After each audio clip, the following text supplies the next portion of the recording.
السلام عليكم متابعيني، رمضان كريم عليكم. واليوم طبختنا كبسة الدجاج. وإن شاء الله تعجبكم. ويلا خلي نبلش بالطبخ. وهاي التتبيلة البسيطة المتواضعة عن أمي بصرة: الدارسين، الهيل، القرنفل، وورق الغار. هسه راح أحمصهم.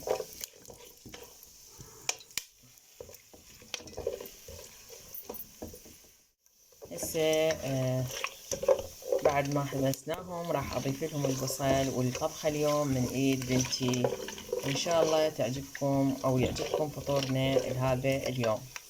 وهذا البصل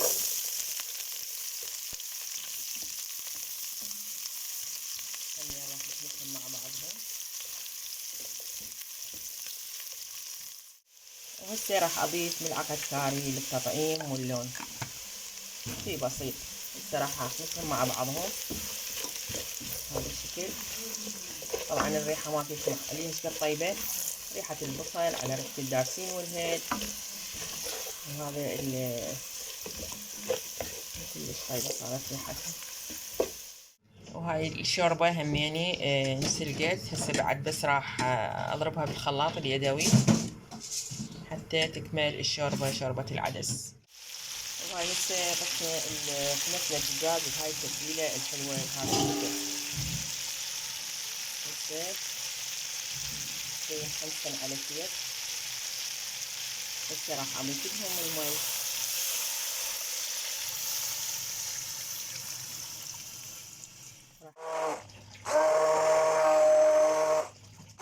بعد ما طلعنا الدجاج راح نضيف التمن او الرز. هسه راح نضيف الملح وراح نخلط مع بعضهم ويا هاي التتبيلة الحلوة. خلطنا التمن او الرز.